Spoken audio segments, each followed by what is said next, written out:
Bismillahirrahmanirrahim. Assalamualaikum warahmatullahi wabarakatuh. Perkenalkan, nama saya Sofia Kasim. Di sini saya akan menjelaskan mengenai tauhid, syahadatain, dan syirik. Yang pertama tentang tauhid. Apa sih tauhid itu? Tauhid adalah secara bahasa, tauhid berasal dari bahasa Arab. Tauhid bentuk masdar yaitu wahada, yang artinya al-ittiqa'u wahdaniyatillah, yang artinya meyakini keesaan Allah Subhanahu wa taala. Sedangkan secara istilah, tauhid adalah meyakini bahwa Allah itu esa, tidak ada sekutu baginya. Kesaksian ini terdapat dalam kalimat la ilaha illallah, tidak ada Tuhan selain Allah. Yang kedua, tauhid ini dia terbagi menjadi 3 bagian, yaitu tauhid rububiyah, uluhiyah, dan asma wa sifat. Yang pertama, tauhid rububiyah.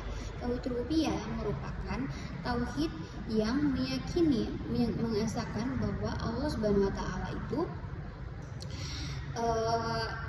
meyakini bahwa kejadian-kejadian yang hanya bisa dilakukan oleh Allah Subhanahu wa taala sebagai zat yang disembah, seperti menciptakan makhluk, menghidupkan makhluk, mematikan makhluk, membagi dan memberi rezeki, dan mengubah takdir. Yang kedua ada tauhid uluhiyah. Nah, tauhid uluhiyah ini adalah tauhid yang meyakini bahwa beribadah hanya kepada Allah Subhanahu wa taala dan tidak ada Tuhan selainnya. Contohnya itu seperti beribadah kepada Allah, takut hanya kepada Allah, tunduk hanya kepada Allah, dan mencintai hanya karena Allah. Dan yang terakhir adalah tauhid asma wa sifat. Nah, tauhid ini adalah meyakini bahwa Allah memiliki asmaul husna, yaitu nama-nama yang baik dan sifat-sifat yang baik. Yang kedua ada tentang hakikat dan konsekuensi syahadatain. Nah, yaitu pengakuan dan keyakinan atas keesaan Allah Subhanahu wa taala dan pengakuan atas kenabian Nabi Muhammad SAW. Nah, jadi syahadatain ini bukan hanya tentang ucapan saja, tetapi manifestasi keyakinan dan komitmen seorang muslim. Mengucapkan dan mengamalkannya itu akan menjadi kunci bahagia seorang di dunia dan di akhirat. Kemudian ada tentang syirik. Syirik adalah istilah dalam agama Islam di mana yang mengacu pada tindakan atau keyakinan menyekutukan Allah Subhanahu wa taala dengan suatu yang lainnya dalam hal ibadah maupun pengabdian. Nah, syirik ini termasuk dalam dosa besar dan tidak dapat dimaafkan karena bertentangan dengan konsep utama tauhid, yaitu mengesahkan Allah Subhanahu wa taala. Nah, syirik ini dia terbagi menjadi 2. Yang pertama, syirik akbar dan syirik asgar.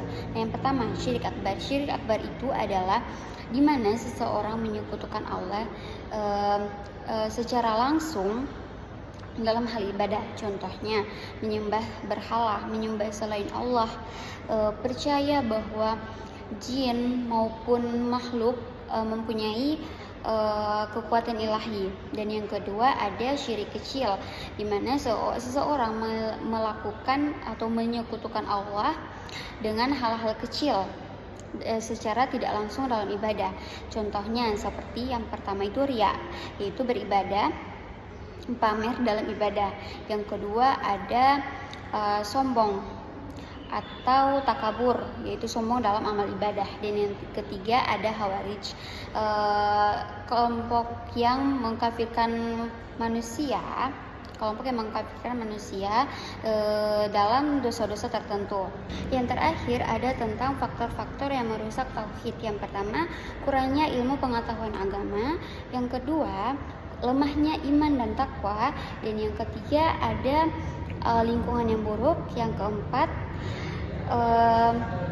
pengaruh budaya dan tradisi. Dan yang terakhir adalah gangguan jiwa. Jadi itu adalah pengaruh-pengaruh yang dapat mengganggu atau merusak tauhid. Sekian dari saya, terima kasih. Wassalamualaikum warahmatullahi wabarakatuh.